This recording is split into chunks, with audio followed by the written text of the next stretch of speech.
A história do Ocidente foi marcada pela presença de personalidades que ainda fazem ferver o imaginário popular. Conhecidas mais por um caráter extravagante do que por qualquer outra coisa, tais figuras do passado se destacaram por seus modos e comportamentos que chocaram a época em que viveram. Nesse contexto, é difícil encontrar alguém que, ao escutar a frase "O Estado sou eu", não associe diretamente a Luís XIV, rei da França. Igualmente interessantes são as tramas por trás das trajetórias destes agentes. Como eles viviam, se relacionavam e, de forma um pouco mais controversa, quais os crimes que teriam cometido. Essa última indagação nos guia a um misto de horror e curiosidade, na medida em que nos deparamos com procedimentos de alguns personagens que ficaram conhecidos por uma suposta conduta violenta e sanguinária. Atualmente, talvez o melhor exemplo do que acaba de ser dito seja Adolf Hitler, que liderou um verdadeiro massacre contra os povos judeus durante a expansão do nazismo na Alemanha. Igualmente falando, algumas mulheres também ficaram famosas por um comportamento considerado perverso. É interessante notar que em quase todos os períodos da história, são os homens quem receberam maior destaque nas narrativas, quaisquer que fossem os seus feitos. Em certos casos, a má conduta de alguns era até mesmo perdoada pela sociedade ou completamente eclipsada por outras ações consideradas boas. Por outro lado, quando uma mulher era acusada de cometer qualquer delito considerado grave, era geralmente punida por sua suposta infração.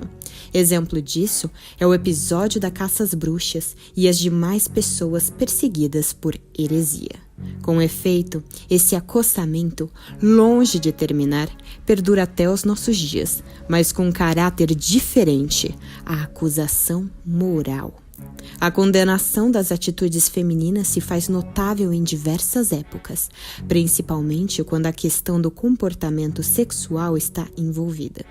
Entendidas por muito tempo pelo discurso médico e higienista do século XIX como sexo frágil, a elas foram atribuídas grandes atrocidades que chocaram e ainda chocam os olhos da contemporaneidade. Sendo assim, o objetivo desse vídeo é apresentar os perfis de algumas personagens que foram taxadas como más ou diabólicas, na tentativa de procurar entender o porquê de terem sido assim rotuladas.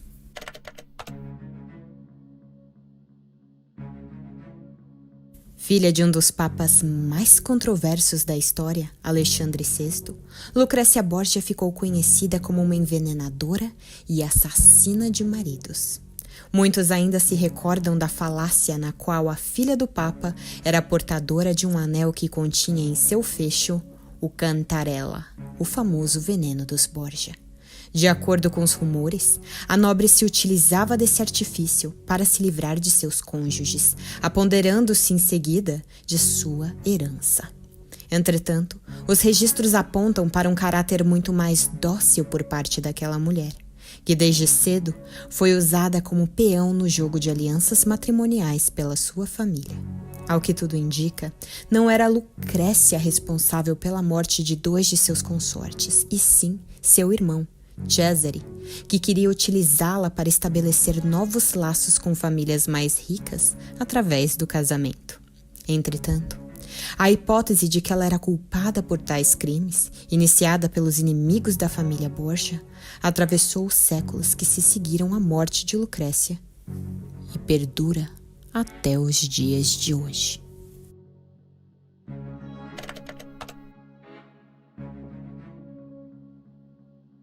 Maria I, Rainha da Inglaterra. Filha do rei Henrique VIII com Catarina de Aragão, a primeira rainha reinante da Inglaterra ficou conhecida pelo epíteto de a Sanguinária. Declarada ilegítima em virtude da anulação do casamento de seus pais, Maria passou anos em desfavor, tendo sido inclusive várias vezes ameaçada pelo monarca por não aceitar seu ato de supremacia imposto ao reino inglês. Na medida em que crescia, Maria se tornou uma mulher profundamente articulada e erudita, mas também entristecida e abatida. Seu maior consolo era a fé católica. Após uma série de tumultos e um golpe de Estado, Maria finalmente assumiu ao trono no ano de 1553. Ao assumir o trono, Maria restaurou a fé católica como religião do reino inglês. O processo, contudo, desagradou os súditos protestantes, em especial os mais fervorosos. A fim de proteger-se e proteger seu reinado, Maria levou à fogueira diversos inimigos de Estado, que morreram sob a acusação de heresia. Em 5 anos de reinado, estima-se que Maria tenha mandado para a fogueira cerca de 200 protestantes, sendo por isso posteriormente rotulada como Maria a Sanguinária. Tal alcunha póstuma sempre visou desfavorecer Maria enquanto monarca, convenientemente ocultando seus feitos como rainha, tais como estender a autoridade real a outras localidades, gerenciar de modo adequado o parlamento, reorganizar a marinha e o exército, fundar reformas monetárias e tantas outras coisas. É necessário lembrar que a fogueira era uma punição comum para o período. Se Maria era sanguinária por este motivo, logo, todos os monarcas da época assim o eram. O detalhe mais curioso nesse caso é que Maria ficou conhecida por executar aproximadamente 200 pessoas em 5 anos de reinado. Enquanto seu pai, o monarca Henrique VIII, em 38 anos de governo, ordenou a execução de mais de 72 mil súditos. Façam as contas. Maria ficou conhecida como cruel, enquanto os demais membros de sua família, nem tanto. Sua reputação ficou marcada pela antipropaganda póstuma de seus detratores, homens protestantes e misóginos que estavam prontos para perdoar Elizabeth durante seu reinado, poucos anos depois, por realizar as mesmas coisas.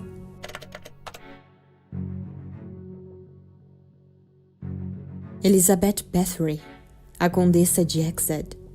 A famosa Condessa de Sangue figura entre as mulheres mais assassinas da história, já tendo servido de inspiração para muitos escritores e cineastas.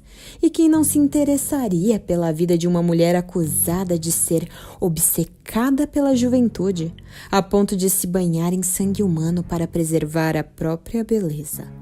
De acordo com os registros, Elizabeth teve uma infância nada tranquila, presenciando o assassinato de suas irmãs e depois se casando com um homem conhecido por sua violência em batalha. Numa época em que era comum a nobreza húngara castigar seus servos, é provável que a condessa tenha exagerado nesse aspecto, causando a morte de algumas de suas servas.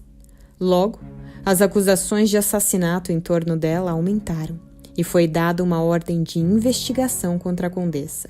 Em 1610, encontrou-se um caderno pertencente a Elizabeth, contendo os nomes de aproximadamente 650 vítimas.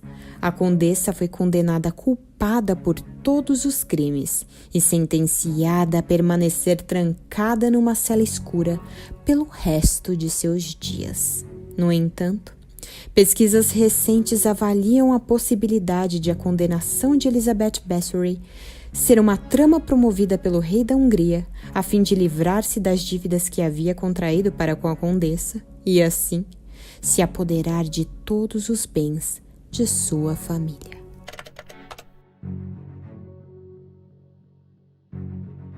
Mary Ann Gatton. O caso da inglesa Mary Ann Gatton possui um caráter um tanto peculiar. Casada por 3 vezes e mãe de 12 filhos, ela perdeu sua família para uma enfermidade que, ora fora diagnosticada como febre gástrica, ora como doença intestinal. Mary Ann se casou aos 20 anos de idade com William Mowbray e dele teve cerca de 8 descendentes. Contudo, as crianças faleceriam muito cedo da suposta enfermidade, incluindo seu marido, em 1865. Em seguida, Mary contraiu novas bodas com George Ward, que também faleceu do mesmo mal. A imprensa, contudo, estranhou a semelhança da causa das mortes e passou a investigar o passado daquela senhora. Enquanto isso, ela seguia sua existência tranquila, usufruindo da pensão que lhe havia sido concedida, até que sua vida foi exposta pelas autoridades. Não apenas seus maridos e filhos haviam padecido de febre gástrica, como também sua sogra, um amigo próximo da família e até mesmo um amante morreram do mesmo mal. Resultado, ela foi julgada e declarada culpada por todos os crimes, sendo então sentenciada à morte por enforcamento. De acordo com as conclusões da perícia, ela teria envenenado a própria família.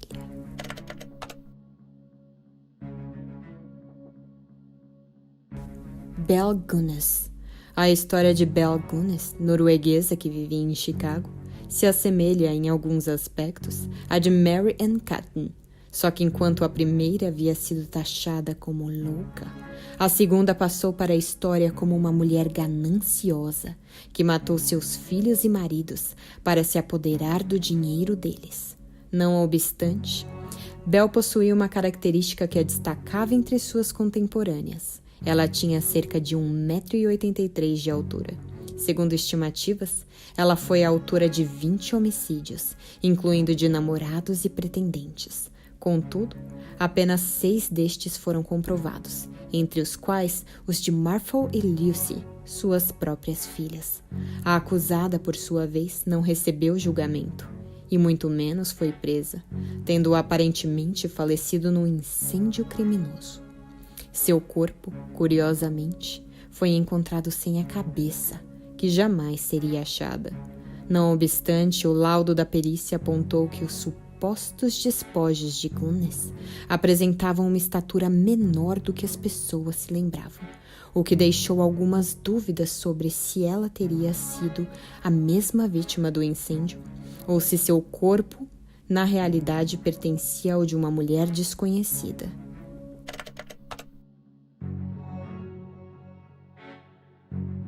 Ilse Koch. Durante o regime nazista na Alemanha, diversos crimes contra outros povos, entre eles os judeus e outras culturas, foram cometidos. Todavia, não apenas homens se destacaram nesse quesito, mas também algumas mulheres, como é o caso de Ilse Koch, mais conhecida como a Maldita de Buchenwald. Casada com um membro da SS, Karl Otto Koch, ela foi acusada de manter uma coleção bastante peculiar. Ilse teria a pele arrancada e tatuada de vários presos nos campos de concentração, a fim de revestir a cúpula de lamparinas de sua casa. Não obstante, ela teria sido vista andando seminua pelos campos de trabalhos forçados, portando um chicote para açoitar aquele que ousasse lhe dirigir um olhar. Com o fim da Segunda Guerra Mundial, Ilse foi presa e acabou se enforcando dentro da própria cela aos 60 anos de idade. Como podemos ver, de fato, algumas dessas mulheres, como Mary Ann Catton, Ilse Koch e Belle Gunness, eram de fato culpadas dos crimes a elas imputados. No entanto, mulheres como Lucrécia Borgia e Maria I foram vítimas do ataque difamatório de detratores do sexo masculino que visavam deslegitimar essas mulheres e até mesmo suas famílias. No caso de Elizabeth Bathory, é necessário que outras investigações sejam feitas, com base em novas fontes, a fim de separar o que é verídico do que é falacioso. De um modo geral, o que podemos extrair da vida de tais personagens é que muitas delas tiveram uma infância bastante difícil ou se aliaram a pessoas conhecidas por práticas violentas. Deixando de lado as verdadeiras culpadas aqui citadas, algumas dessas mulheres foram usadas como bode expiatório para crimes que possivelmente não eram de todo responsáveis.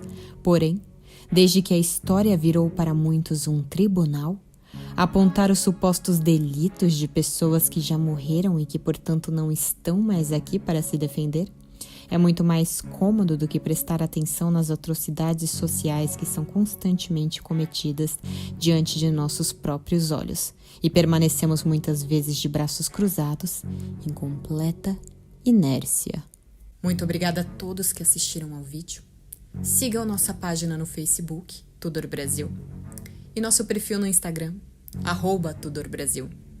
Esperamos vocês nos próximos vídeos. Não esqueçam, por favor, de curtir nosso canal e apertar o sininho para receber as últimas novidades. Até mais!